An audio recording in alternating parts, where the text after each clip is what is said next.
Vamos então dar início a essa palestra promovida pelo nosso Departamento de Cultura e Eventos, o Dr. Humberto Durso, não é? Sob a presidência geral do Dr. Marcos da Costa. E vamos hoje falar sobre o empresário, a sociedade empresária, empreendedor, e nossas considerações serão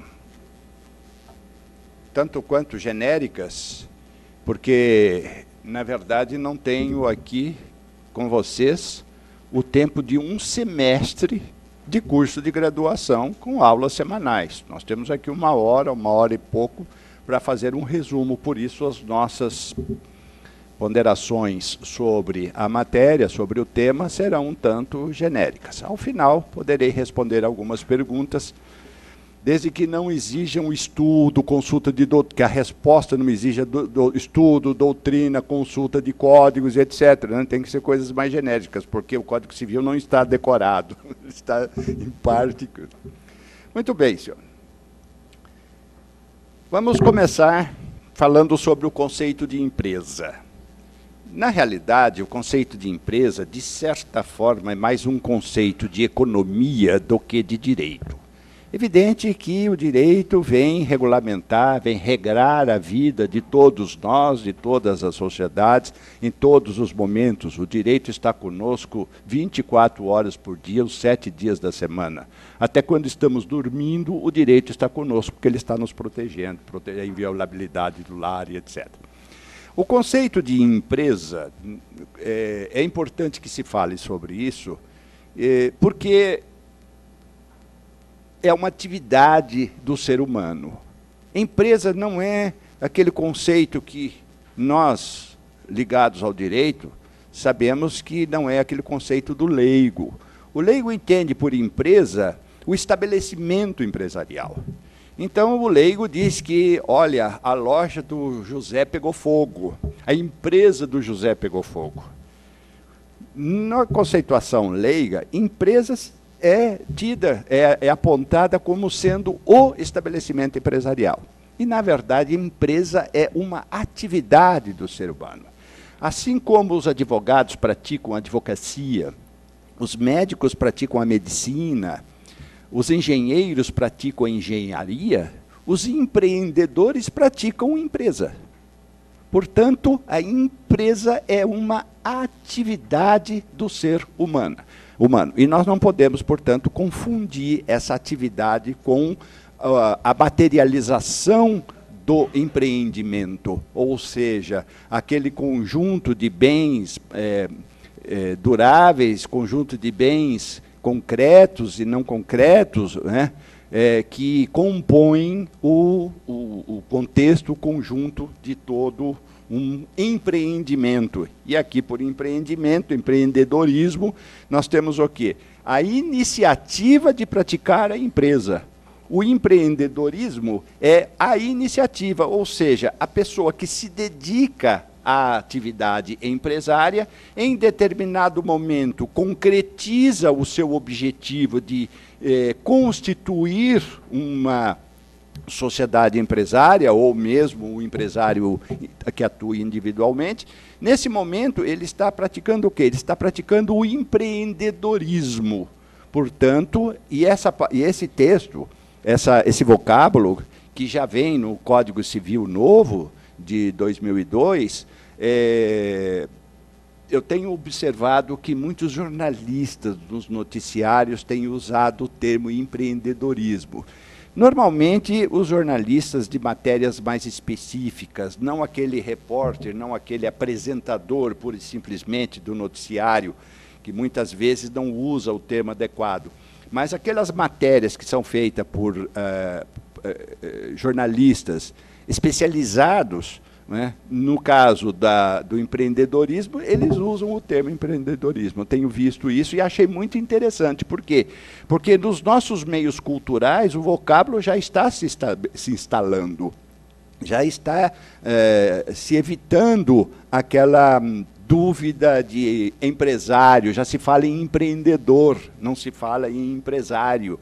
Muitas vezes ouvimos essa técnica do linguajar jurídico. E prestem atenção nos noticiários que vocês forem ver, doravante, para atentarem para essa modificação.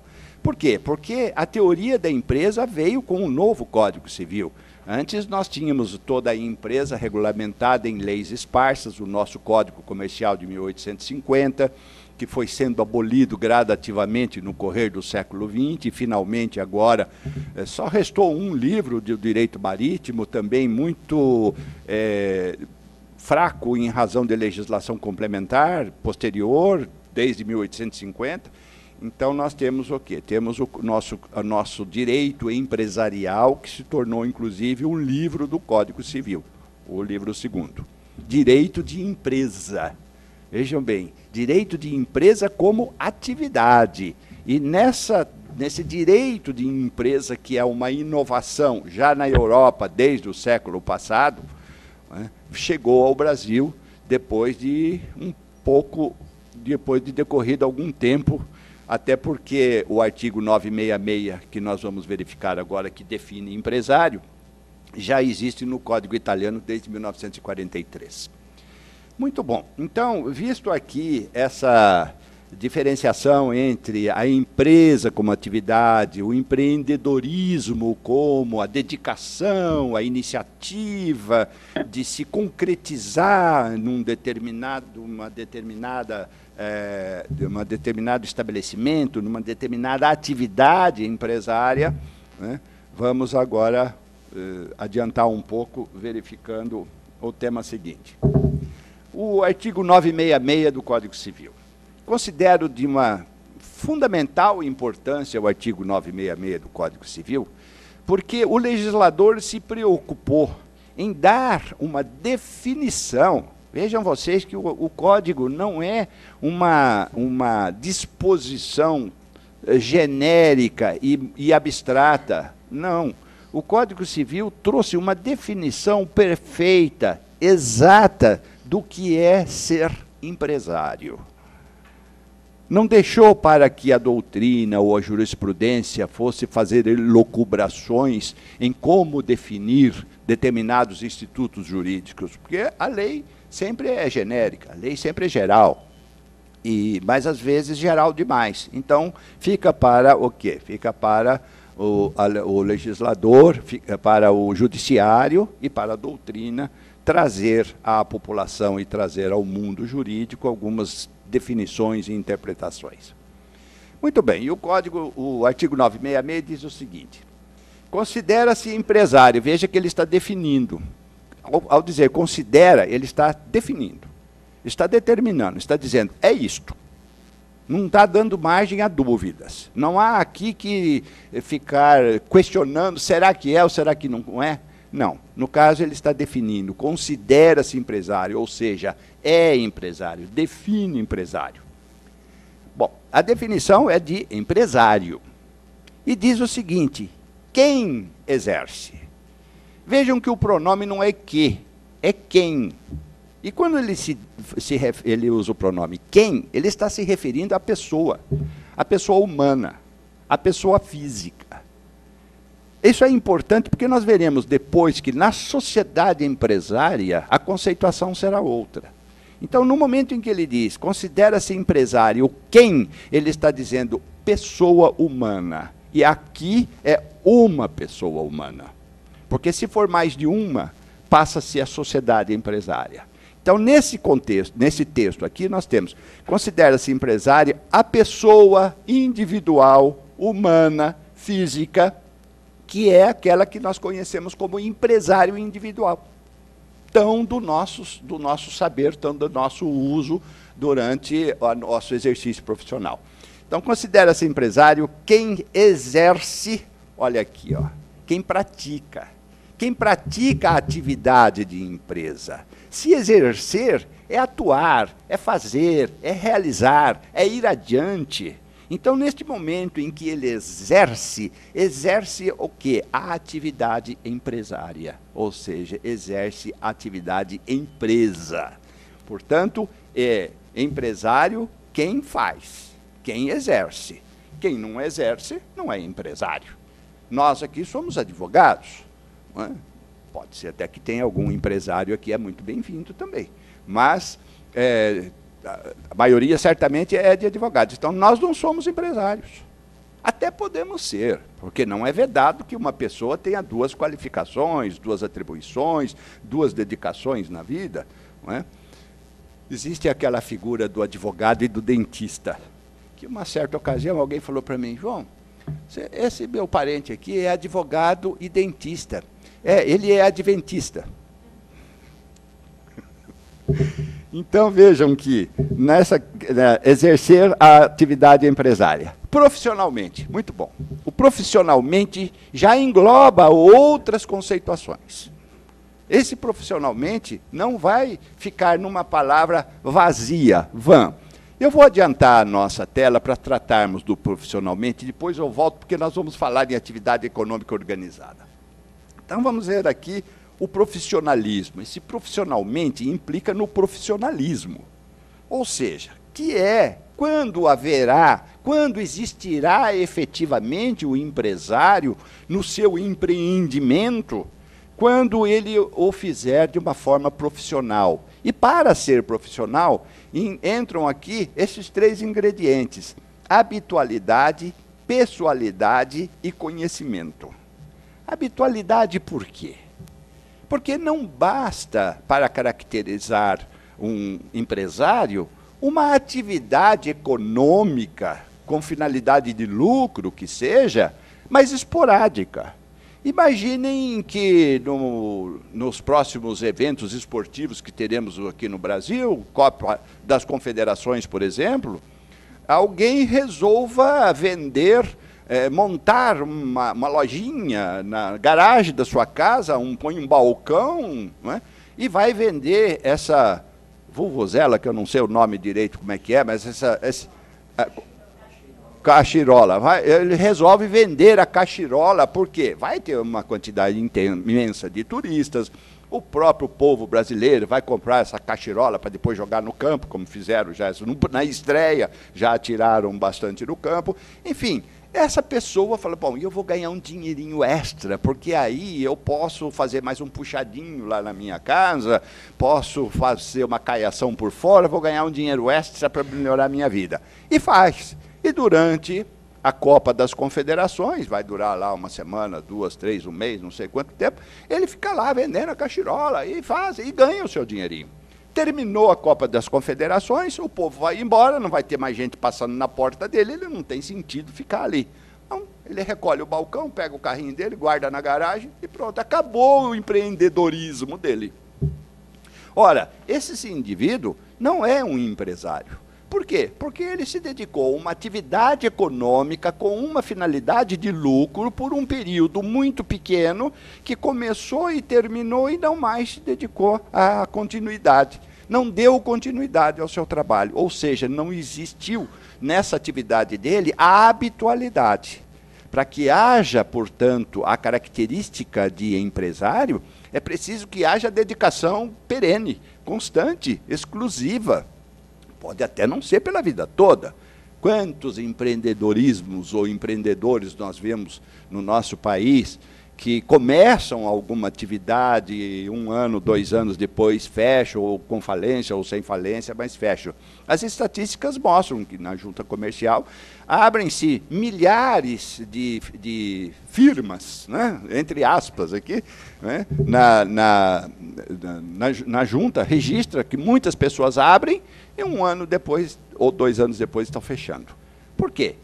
Porque faltam outros ingredientes que nós encontramos aqui nesse profissionalismo. Falta, por exemplo, e vamos lá, ao conhecimento. Porque não basta as pessoas quererem fazer alguma coisa, é preciso saber fazer. E muitos querem começar já de cima para baixo. Não, vamos alugar aqui um compartimento, umas salas ou uma loja, vamos comprar as prateleiras, vamos comprar a mercadoria, vamos nos estabelecer e vou fazer isso tudo, vou ganhar dinheiro, vou ficar rico, vou virar um milionário no correr dos tempos e tudo. Mas não tem a menor noção do comércio que ele vai fazer, do negócio que ele vai realizar. Por quê? O negócio para ter sucesso, o empreendimento para ter sucesso, eu às vezes uso algumas palavras assim, um tanto antigas, porque dos altos dos meus 70 anos de idade, quase 50 de profissão, eu fui formado no Código de 1850, não tanto assim também, porque eu não sou daquela época, mas estudei muito o Código. Então, às vezes eu falo em negócio, eu falo em algumas coisas assim que não estão muito atualizadas, mas eu procuro corrigir. Então, vocês levem em conta que eu tenho duas histórias dentro do direito empresarial, a antiga e a nova. Então, essas adaptações, muitas vezes, levam o vocabulário a alguma palavra antiga. Daí eu falei em negócio. Hoje não se fala mais em negócio, não é? Empreendedorismo, empreendimento, mas de vez em quando sai alguma coisinha. E o conhecimento, portanto, é necessário. E muitas vezes a pessoa começa a trabalhar sem ter aquele aprendizado que deve vir sempre de baixo para cima. Nós mesmo, na nossa profissão, e dizemos sempre isso, e sabemos disso, e os jovens que aqui estão, que ainda, se tiver alguém que não está formado ainda, sabe que o estágio na advocacia é muito importante. Nós, durante o estágio, aprendemos coisas que não adianta o professor ser o melhor professor do mundo durante a aula, que existem coisas ali que ele não vai dizer o que é. O professor, muitas vezes, pode não se lembrar de ensinar para um aluno o que é conclusão. Aí ele chega no balcão do fórum assim, pede o processo, doutor, está concluso. Tá, mas deixa eu ver assim mesmo.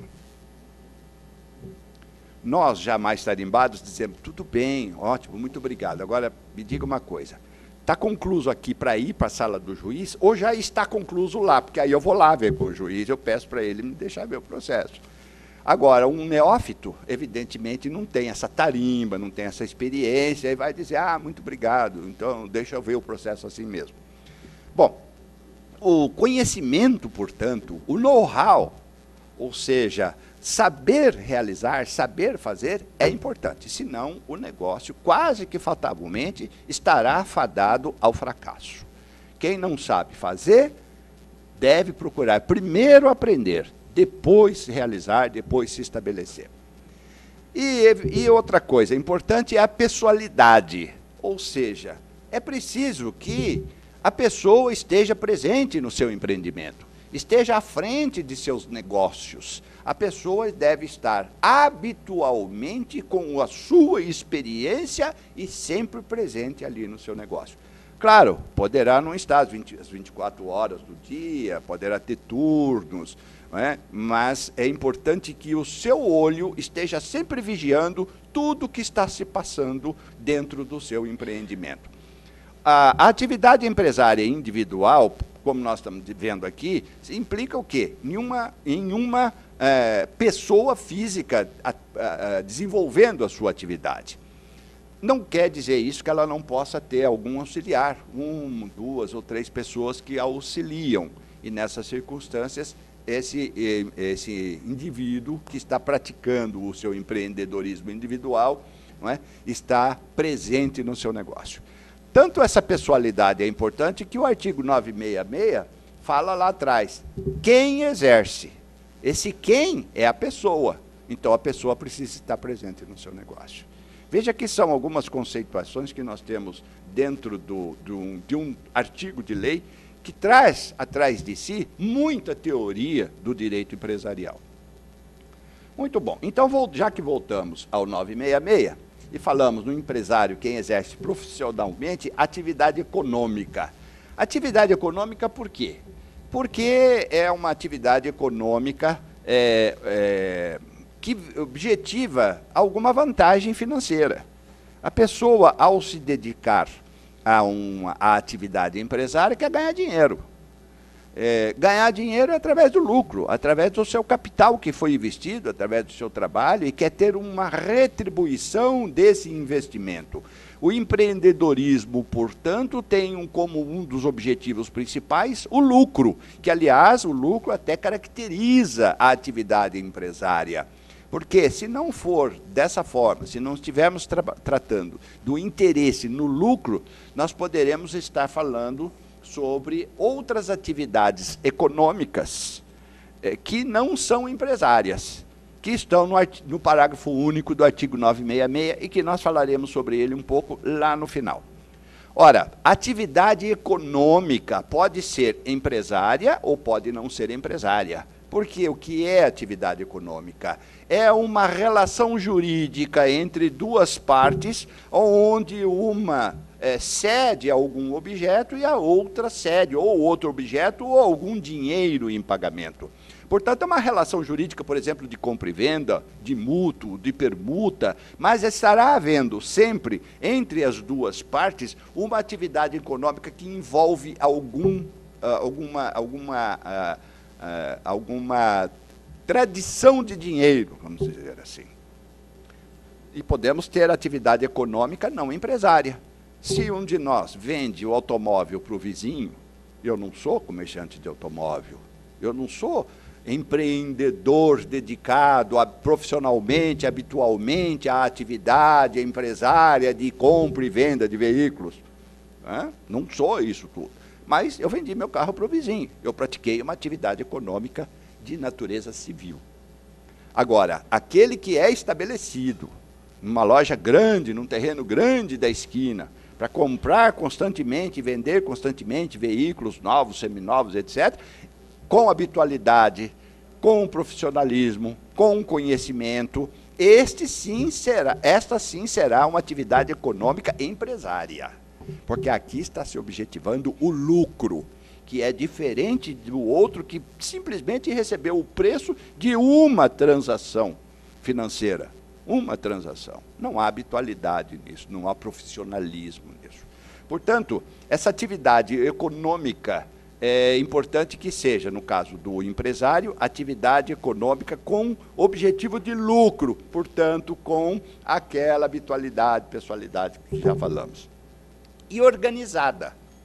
Ora, o que significa esse organizada? Vamos ver a tela seguinte. Atividade econômica organizada implica em 4 elementos.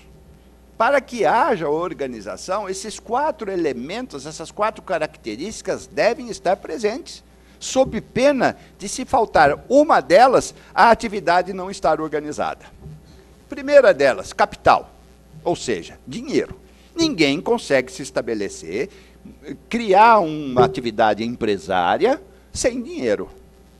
E o ideal é que tenha dinheiro próprio. Não deve fazer aquela coisa típica de brasileiro, do nosso povo, que, olha, vamos fazer aqui, vamos fazer um empreendimento, vamos, então vou montar loja, vou comprar material, não sei o quê, então, idealiza tudo, faz tudo, e dinheiro. Não, eu vou pegar no banco. Já começa errado, porque já o seu capital já está sendo onerado altamente com o custo do dinheiro do banco. Que o banco, evidentemente, tem por matéria-prima na sua atividade empresária o quê? Vender dinheiro, e vende muito caro. Portanto, quem vai fazer o seu empreendimento já com dinheiro emprestado está começando errado. Então, é importante que haja uma reserva de capital, que haja uma reserva de dinheiro e mais. Isso vocês, quando estiverem conversando com os clientes, observem o seguinte: você começou, você está com esse capital, tudo bem.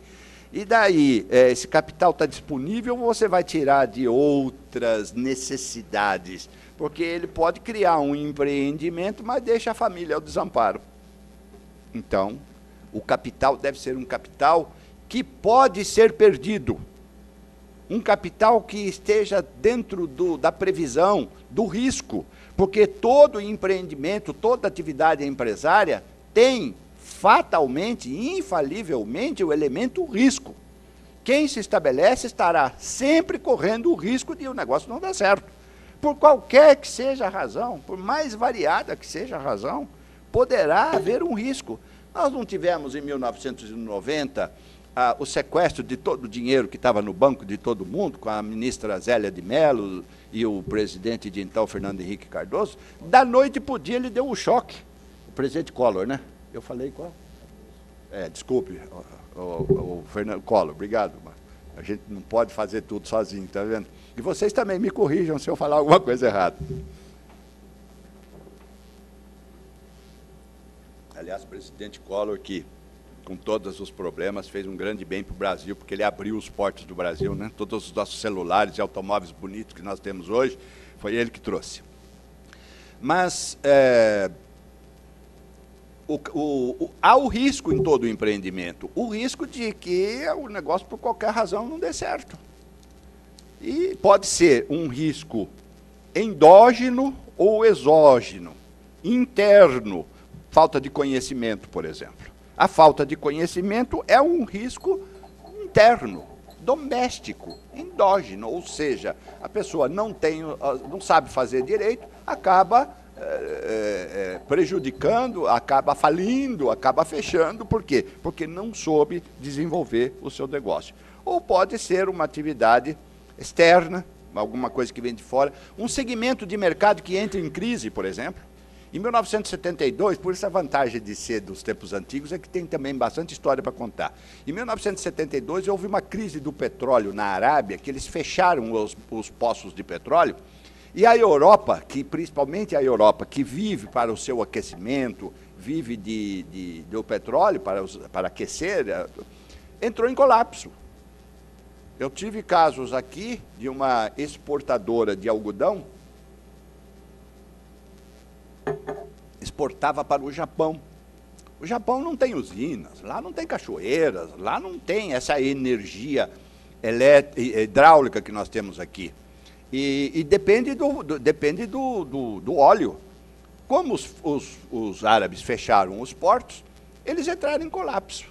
E refletiu aqui, além de muitas outras coisas, em outros lugares, refletiu aqui porque o Japão falou, bom, então eu não compro mais algodão. E parou de importar o algodão do Brasil. Quebrou a empresa aqui. Então vejam vocês que é um fator externo. Era uma empresa ou um empreendimento, um empreendimento brasileiro, era a maior sociedade empresária de capital nacional exportadora de algodão, perdia para as multinacionais que existiam aqui no país, mas de capital nacional era a maior. Não resistiu, não tinha recurso. Então vejam, o problema pode pode ser interno ou externo. Então o capital é elemento importantíssimo e o capital gera o lucro. Aquela relação capital e lucro é constante. Então o capital é importante e sem ele não haverá empreendimento. Depois, a mão de obra. O que é a mão de obra? A mão de obra é o trabalho humano. Seja do dono do negócio, o empresário, seja dos seus auxiliares também. Isso também vai ser importante depois na sociedade empresária, porque a sociedade também vai ter os seus sócios administradores e vai ter uma quantidade muito grande de funcionários contratados, regime de CLT, etc., ou terceirização, mas enfim, a mão de obra estará presente. Com quanto nós tenhamos hoje um desenvolvimento tecnológico muito grande, os robôs aí estejam substituindo a mão humana em muitos momentos da produção e circulação de bens e serviços, né, o ser humano ainda é importante e precisa estar presente. No mínimo, para apertar o botão e ligar o robô. Mão de obra, portanto. Insumo. O que são os insumos? Insumos são o material com o qual você vai trabalhar. Se for uma indústria, vai precisar de matéria-prima para transformar em produtos que depois levará ao mercado, aos lojistas e, finalmente, ao consumidor.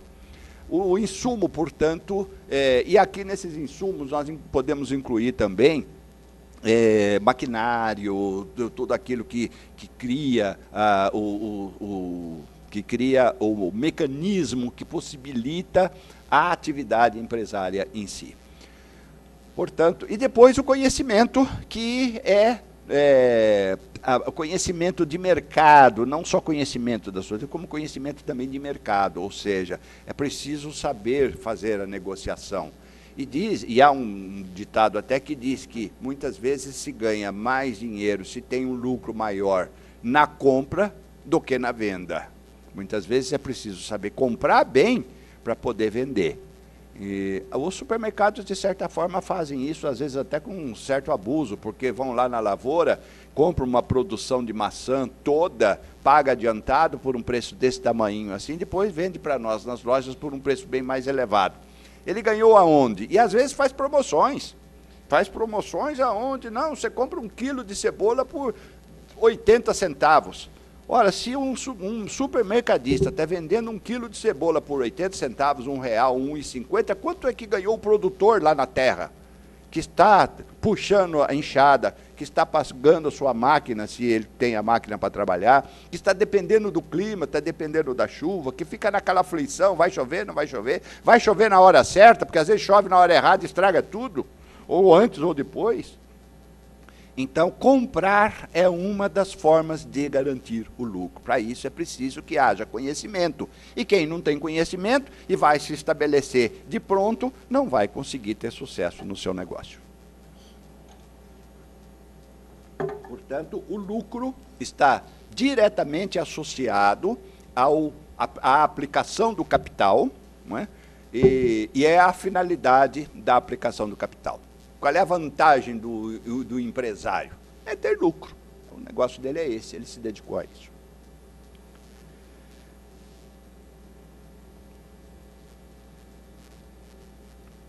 Atividade econômica organizada para a produção ou circulação de bens ou serviços. Aqui nós não temos muito que elocubrar, muito que analisar, porque está muito óbvio, não é? Produção de bens e circulação de bens ou de serviços. O que se pode comentar nessa questão de produção e circulação de bens é que o mundo hoje vive num consumismo muito grande. Os países mais desenvolvidos, os países capitalistas principalmente, e mesmo países socialistas, quem viaja para os países socialistas, a própria China, que tem um regime extremamente de esquerda, comunista, vive dentro de um capitalismo imenso, tanto que manda para cá todos aqueles espelhinhos e pentes que nós oferecíamos para os nossos indígenas, que os portugueses ofereciam para os indígenas quando chegaram aqui. Agora nós é que estamos comprando espelhinho, tudo é feito na China, nada mais se compra feito aqui, desde os automóveis, belíssimos automóveis por sinal, até as coisas miúdas são feitas na China. Ora, essa situação que existe no mundo de um consumo muito grande e produção é um ciclo constante, ininterrupto de produção e consumo. Tanto que existe algo no mundo de hoje chamado obsolescência programada. A obsolescência programada o que é? É a fabricação de um produto já pré-determinado com um tempo de vida útil. Ou seja, ele vai viver 2 anos e não vai viver mais do que isso. Eu vi uma matéria algum tempo atrás sobre uma impressora. O sujeito tinha uma impressora, não sei lá que marca era, que usava, de repente ela parou. Ele foi à assistência técnica, olharam, disseram, olha, isso aqui não tem conserto, é melhor o senhor comprar outra nova. Que, aliás, é o que acontece hoje. Se o seu televisor, se o seu aparelho, o seu celular der defeito, ninguém quer consertar. E se compra outro, sai mais barato do que o conserto. Existe, portanto, o quê? Uma vida útil já pré-programada para aquele aparelho. O cidadão não se conformou com o aparelho dele, que a impressora dele não tivesse conserto. Procurou o outro, a mesma coisa. Até que ele foi procurando, quem mexesse, quem entendesse, encontrou alguém que falou assim, olha, o negócio é o seguinte, existe uma pecinha aqui dentro que está programada desde a fabricação para durar durante um certo tempo. A sua máquina está perfeita, só que essa máquina desliga, essa pecinha desliga e a máquina não vai funcionar mais. E quase ninguém sabe disso. Você quer ver? Abriu a máquina, mexeu, tirou um chipzinho, uma pecinha de lá de dentro. Pôs a máquina continuou funcionando. Ou seja, existe, neste mundo de alta produção, alto consumo, uma programação nas indústrias para que os produtos tenham fim. Por quê? Porque é preciso consumir, é preciso produzir, é preciso gerar emprego, é preciso pagar impostos, os governos têm interesse nisso, e é essa rotatividade de produtos, tanto que a reciclagem hoje também está muito procurada, muito desenvolvida, porque é preciso manter esse ciclo constante. E a população mundial cada vez crescendo mais. Quanto mais a população cresce, mais produção de bens precisa, mais circulação de bens e de serviços é necessária. Por isso, a atividade empresária no mundo moderno é a que praticamente comanda o mundo. Se no passado as pessoas se preocupavam com princípios de vida, com princípios de conduta, hoje os princípios são só de vantagem financeira. Claro que a ética, a decência, a moral ainda está presente no âmago das pessoas, porque as pessoas trazem isso consigo, mas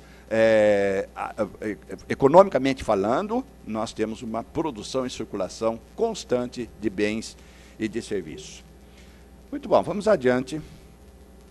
Vimos o profissionalismo, atividade econômica organizada. Bom, agora vamos para o artigo 981, que trata da sociedade empresária. Ora, tudo que nós falamos até aqui foi conceituado dentro do quê? Dentro de uma atividade empresária individual, ou seja, uma pessoa. É aquele quem do artigo 966. Exerce atividade empresária quem é empresário, quem exerce. Até aqui nós estamos falando daquele quem. Agora nós vamos falar do quê? Ou seja, da sociedade empresária. As pessoas, portanto, se reúnem, 2 ou 3, ou agora uma, também, veremos depois, não é? Que exerce atividade empresária dentro da Eireli, estou me referindo à Eireli, que é a responsabilidade limitada na atividade individual. Por quê? Porque esse empresário que nós estávamos falando até agora, a responsabilidade dele é ilimitada. Ou seja, sempre foi, ele precisa fazer o arquivamento do seu nome na junta comercial, se torna, e há perfeita confusão entre o patrimônio pessoal e o patrimônio do empreendimento. A responsabilidade é solidária, é única. E na sociedade não, a sociedade já existe, e nós vamos falar hoje um pouco mais sobre a sociedade limitada, que é a que mais nós temos. Então, vamos desenvolver esse raciocínio dentro da limitada. E a sociedade anônima, depois, tem as suas características próprias, mas é mais na questão de forma do que de conceituação de empreendedorismo, né? Que é o nosso objeto. Pessoas celebram um contrato de sociedade. Muito bom. 2 pessoas, 3 pessoas resolvem realizar um empreendimento. Isso pode surgir numa festa, pode surgir num congresso, pode surgir em algum lugar. Pessoas, vamos montar um negócio?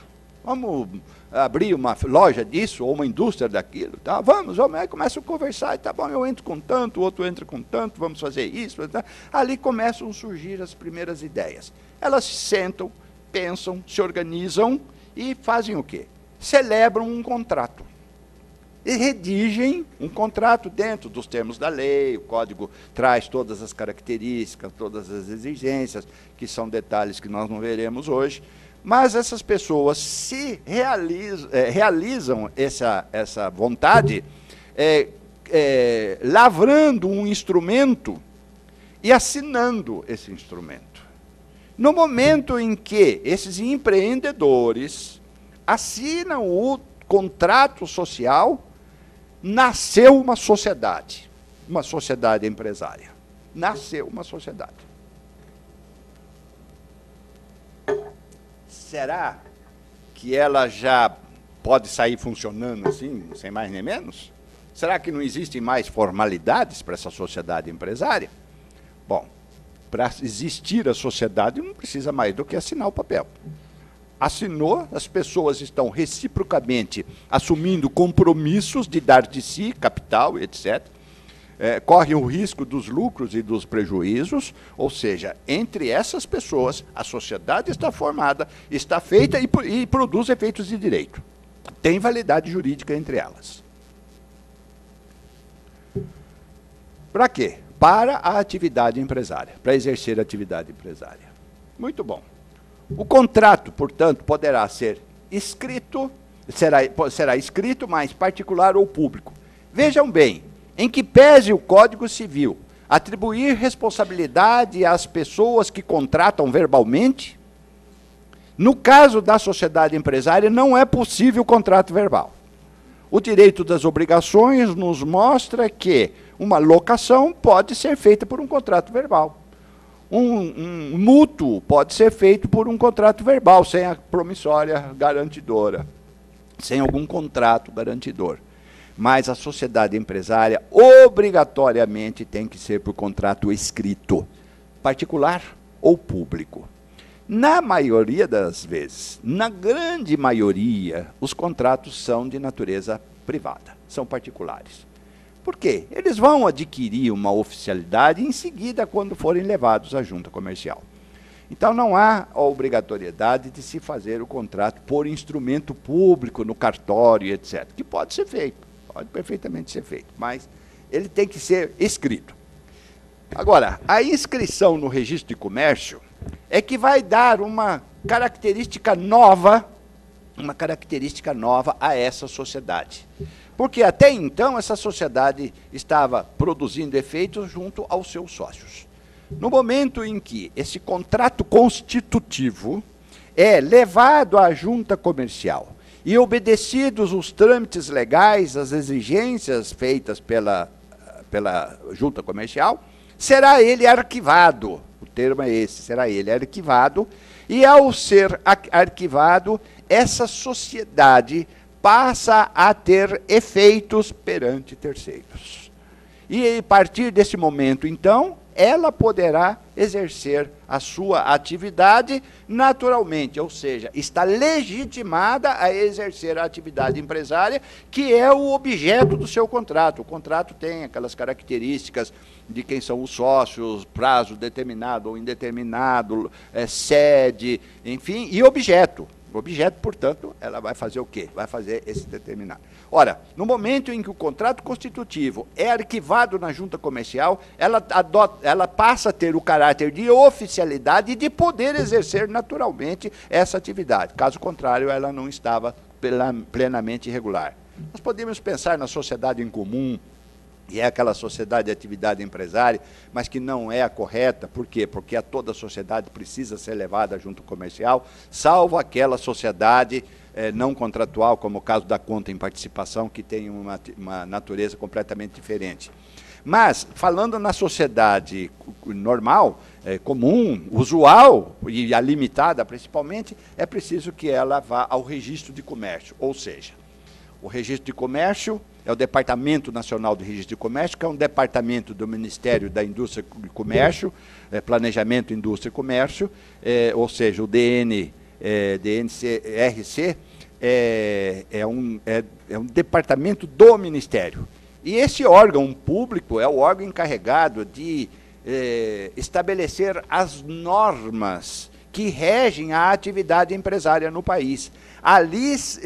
Dali emanam as determinações para o país todo. Enquanto que a junta comercial já tem caráter, competência estadual, porque cada estado da federação tem a sua junta comercial, e a junta comercial é o órgão executivo ou executor das normas estabelecidas na legislação federal. A junta comercial, portanto, mantida pelo governo do Estado, todas as despesas, tudo mantido pelo governo do Estado, vai trabalhar em consonância com a autoridade federal, que é o Departamento Nacional do Registro de Comércio. Então, um tem a função de corregedoria, de legislação no sentido de estabelecer normas, portarias, etc., não é? Dentro da lei maior, e a junta comercial simplesmente executa isso. Mas a sociedade empresária, por exemplo, então, leva o seu contrato, aquilo que era só uma sociedade, passa a ser uma sociedade empresária completa, perfeita. Que se aperfeiçoa mais ainda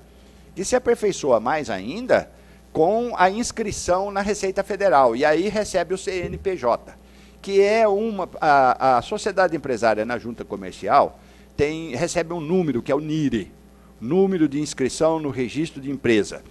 Esse é o número da sociedade na junta comercial, no órgão comercial. O CNPJ é o registro da sociedade no mundo fiscal, ou seja, na Receita Federal. Aí já não é mais nenhum problema de direito empresarial, é um problema de direito tributário. É outro mundo, é outro campo, é outro sorvedouro de recursos da atividade empresária. Ou seja, ali é que vão ser pagos os impostos, etc. Então, o CNPJ também é necessário para o exercício da profissão, da atividade empresária, por quê? Porque tudo vai ser tributado, tudo vai ter um ônus, não é? E todos esses atos, todos esses momentos, da atividade empresária vai ser tributada, são os fatos geradores. A cada momento haverá um fato gerador, e esse fato gerador é gerador de quê? Gerador de tributo. Portanto, o CNPJ também é necessário para a atividade comercial.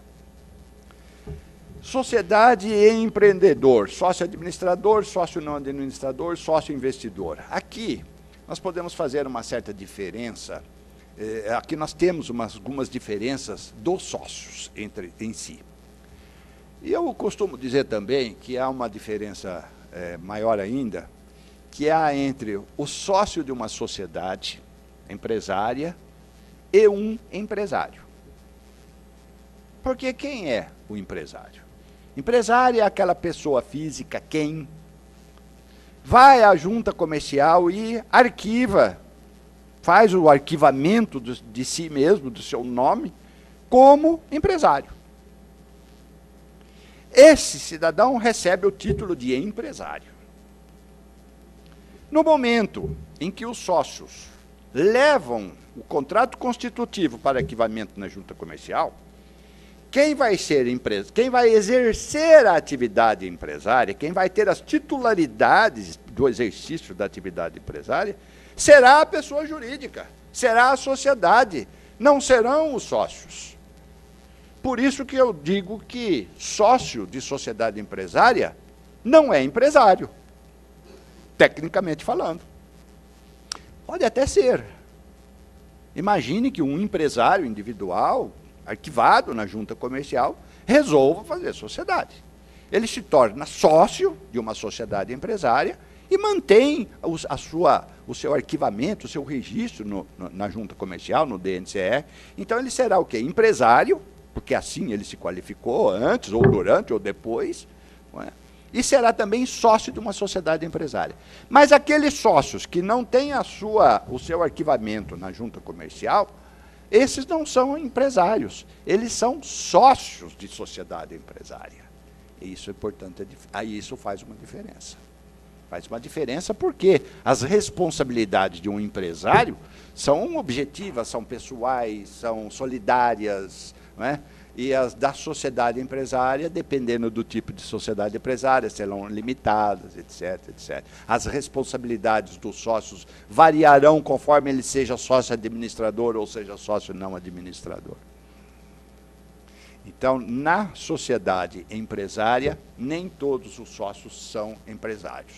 Ah, eu sou sócio da empresa tal, qualificação, empresário. Não, ele não é empresário. Ele pode ser um empreendedor. O sócio é um empreendedor. Por quê? Ele está exercendo um empreendimento, ele está pondo capital, ele está pondo trabalho, ele está praticando um empreendimento, mas ele não é empresário, tecnicamente falando. Portanto, aí a diferença entre empresário e empreendedor. E quando eu disse a vocês que na televisão, às vezes, eu ouço os repórteres especializados falarem em empreendedorismo e empreendedor, eles estão fazendo exatamente essa diferença. Por quê? Porque nós não devemos chamar o sócio de uma sociedade empresária de empresário. Ele é o quê? Um empreendedor. Uma pessoa que dá de si, que tem a sua presença, tem a sua habitualidade, tem o seu conhecimento, pôs o seu capital naquele empreendimento, criou uma sociedade empresária e está praticando a produção e circulação de bens ou de serviços. Portanto, a diferença entre o empresário e o empreendedor é essa. E na sociedade nós temos o empreendedor, salvo aquela hipótese que eu falei de, eventualmente, o empreendedor ser também empresário. Olha, E esses empreendedores, ao integrarem a sua sociedade, ao constituírem o seu, ao redigirem o seu contrato, vão dizer, bom, quem é que vai ficar aqui todo dia trabalhando? Quem é que não vai ficar todo dia trabalhando? E quem é que vai ficar todo dia trabalhando e dirigindo os negócios, respondendo pela sociedade? E quem é que não vai responder pela sociedade? Então, aqui nós temos a diferença do sócio-administrador, ou seja, aquele que terá a representatividade legal da sociedade empresária, a pessoa que estará assinando por ela. E digo mais, hein, uma coisa que normalmente as pessoas fazem, às vezes assinando, põe o carimbo e assina. Outras vezes não põe o carimbo e assina o seu nome como sócio-administrador. Não é isso que deve ser feito. Ele deve escrever Loja dos Anzóis Limitada e escrever o seu nome. Porque quem está assinando não é ele, quem está assinando é a sociedade empresária, é a pessoa jurídica. A pessoa jurídica que nasceu com aquela inscrição na junta comercial. A pessoa jurídica, enquanto não houver a inscrição na junta comercial, a sociedade existe como sociedade, mas não existe como pessoa jurídica. E a responsabilidade, a titularidade, a atividade é praticada pela sociedade, pela pessoa jurídica. Ora, portanto, na hora de assinar, deve assinar o nome da pessoa jurídica. Escreve à mão ali, Magazine do José Limitada, e assina o seu nome como sócio administrador, mas quem está assinando não é o José, é a sociedade empresária que está assinando, porque ela é a praticante da atividade empresária, ela tem a titularidade de representação. Agora, é representada em todos os seus negócios através do sócio administrador. E existe o outro sócio que trabalha lá, mas não é administrador, portanto, não tem o poder de responder pela sociedade. Então, aqui nós temos a diferença do sócio administrador e do sócio não administrador. E o sócio investidor? É aquele que nem lá vai. É sócio, investe o capital, por isso investidor. E só vai buscar o lucro no final do ano. Só que quando dá prejuízo, aí ele fala, não, eu não tenho nada com isso. Prejuízo? Vocês não administraram direito? Prejuízo eu não quero saber. Então, ele é sócio só nos lucros, mas não é sócio do prejuízo, né? Por isso que eu estava falando, atividade e risco. O risco é inerente à atividade empresária. Mas, falando sério, o sócio investidor é aquele que põe o capital, objetiva o recebimento das vantagens dessa aplicação do capital e só. E não tem obrigação de ir lá dar a sua pessoalidade, o seu trabalho. Marca para depois, tá? Obrigado. Senão eu perco. Muito bom. Depois, a administração. A administração será definida no contrato ou será definida em separado. Quer dizer, no momento da constituição da sociedade, quais os sócios que irão administrar? Isso já fica definido no próprio contrato constitutivo. E o contrato constitutivo vai estabelecer também se há ou não possibilidade de a sociedade ter administrador não sócio. Isso deve estar previsto no contrato. Isso precisa estar autorizado no contrato. E se não estiver autorizado no contrato, já no momento da Constituição, porque eles resolvem que entre si farão a administração da sociedade, ainda que exista algum rodízio, se posteriormente o empreendimento crescer, não está dando mais, nós precisamos de mais gente para administrar isso aqui, precisamos contratar gente de fora. E o contrato social não permite. É preciso que haja uma alteração contratual para estabelecer a permissão de administrador não sócio. Evidentemente, essa alteração contratual deve ser arquivada na junta comercial, e aí, então, a sociedade pode fazer a contratação de administrador em separado, ou seja, o administrador não sócio, o administrador por contrato ou em separado. E existem regras para essa nomeação, que são essas que eu estou dizendo, de permissão do contrato social ou não permissão do contrato social, e a necessidade de alteração e arquivamento na junta comercial para que a administração da sociedade, portanto, seja praticada só pelos sócios ou por não sócios. E como é que são, ainda falando em administração da sociedade, sobre deliberação dos sócios. O que é que nós temos como deliberação dos sócios? Nós temos que será deliberada em assembleia ou reunião. Isso também é inovação do Código Civil. Antigamente não havia essa exigência. Um dos pontos principais é de que se a sociedade limitada, no caso a sociedade limitada, tiver mais de 10 sócios, ou seja, de 11 para frente, é obrigatória a realização de assembleia, ou seja, a reunião dos sócios será denominada de assembleia. Se forem 10 sócios ou menos, será reunião de sócios. Então, nós temos as duas figuras, reunião de sócios e assembleia de sócios. O que não impede que a reunião de sócios seja chamada de assembleia de sócios. O que não pode é a assembleia de sócios ser chamada de reunião de sócios. Portanto, se for 11 ou mais, é obrigatória a assembleia de sócios, aonde serão tomadas as deliberações principais do empreendimento. Coisas miúdas do dia a dia, que os administradores estão ali toda hora para cuidar, demite um funcionário, contrata um outro funcionário, compra daquele fornecedor, suspende a compra daquele outro fornecedor. Essas coisas são do dia a dia, eles vão deliberando.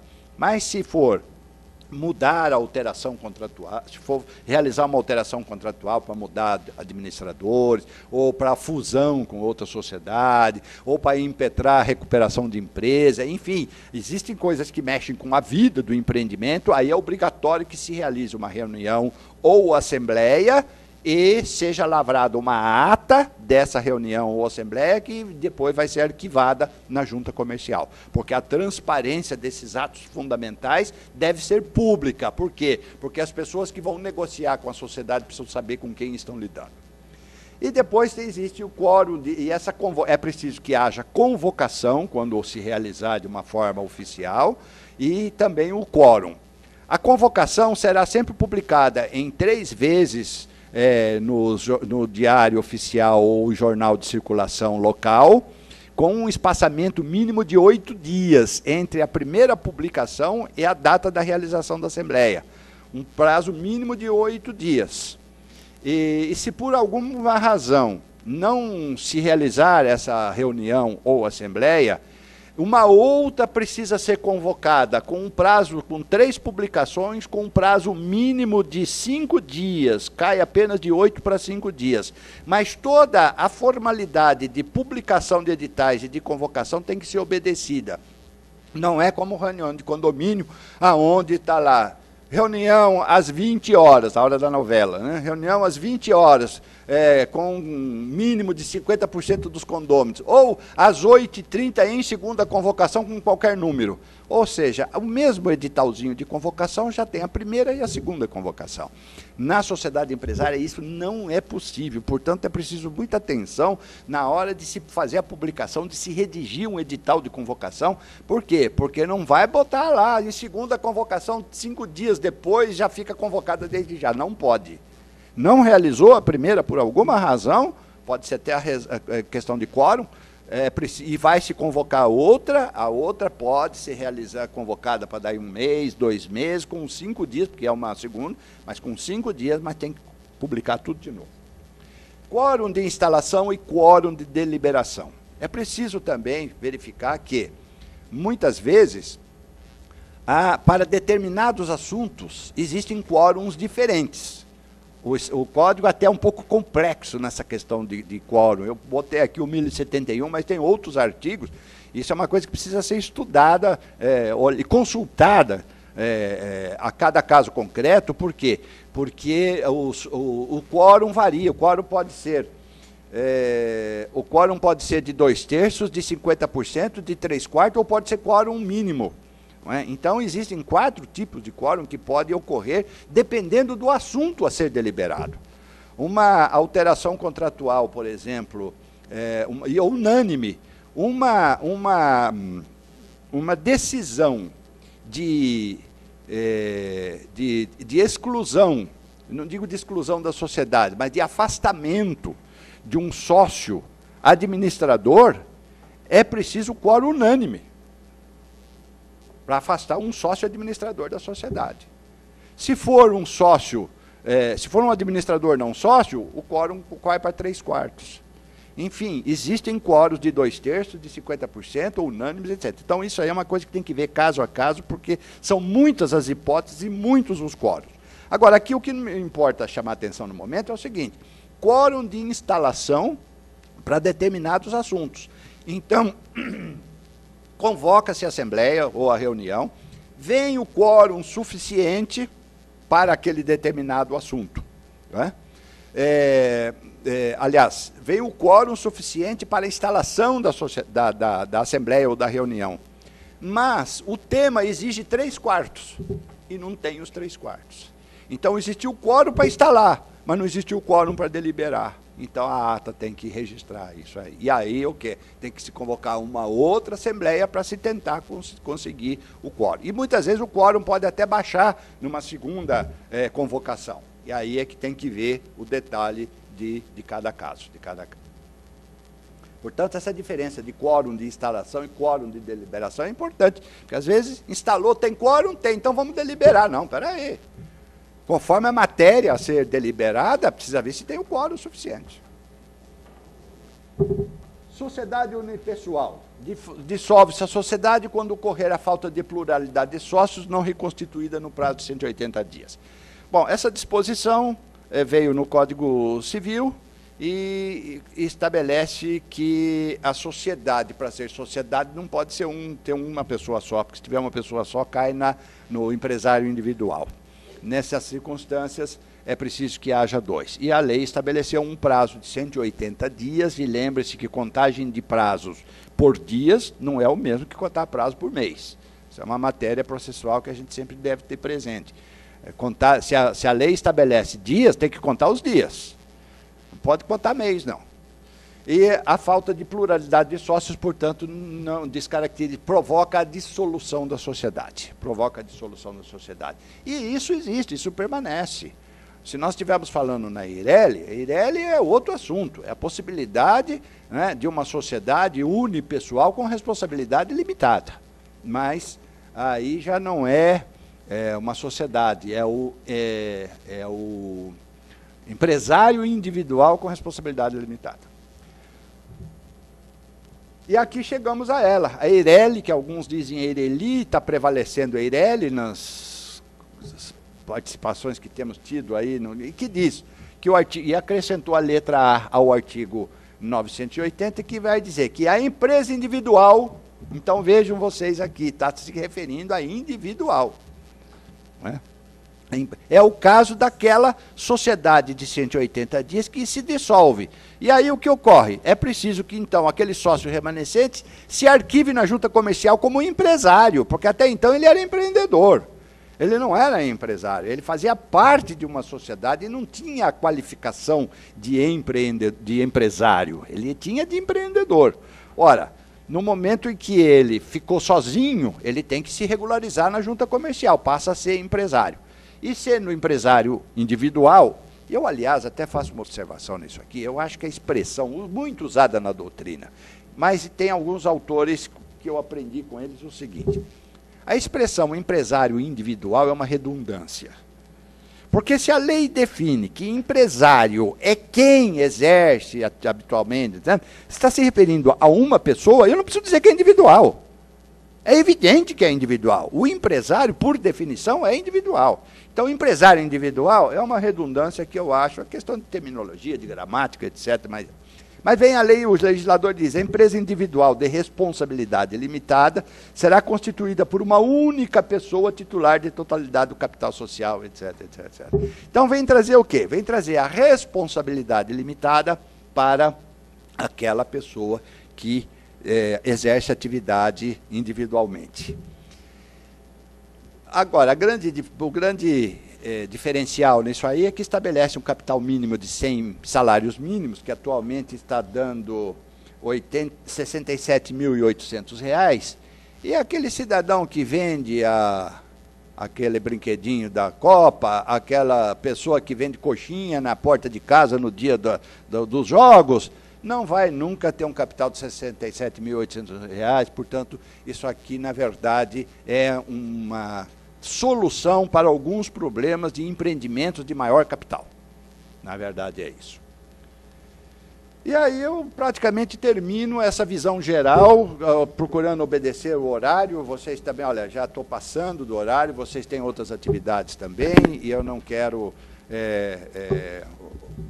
prendê-los por mais tempo. Mas essa visão geral que tínhamos sobre empreendedorismo, sobre empresário, não é? Sobre sociedade empresária, portanto, é uma visão ampla, uma visão geral sobre essas disposições que, no fundo, são todas integrantes ou decorrentes da teoria da empresa. Teoria da empresa que veio se instalar no nosso país com o novo Código Civil, aonde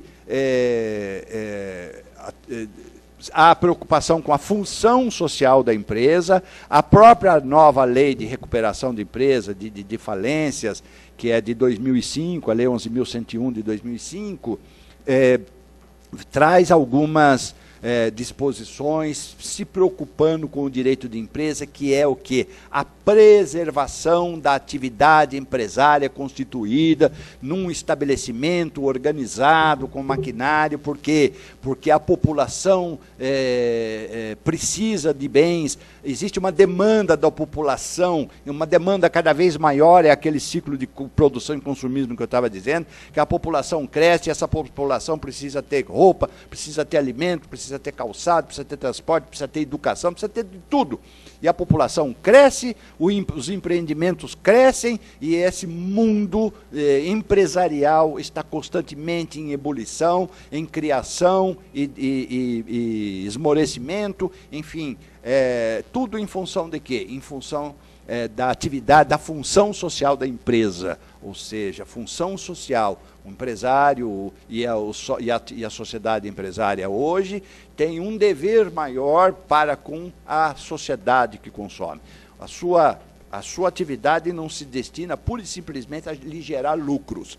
Gerar lucros com respeito, com orientação, com os olhos voltados para a demanda social. Daí a função social da empresa, a preservação da empresa e uma lei de falências e recuperação nova que traz essa preocupação constante, além do Código de Defesa do Consumidor e 1000 outras leis que nós temos aí pela frente. Agora eu vou agradecer a atenção de vocês, a presença, mais uma vez, e me disponho a algumas perguntas que não sejam muito de casos concretos, porque caso concreto sempre traz a preocupação da responsabilidade de quem responde, não é? E dentro dessa teoria nós estamos aqui prontos para atender vocês. Muito obrigado pela atenção.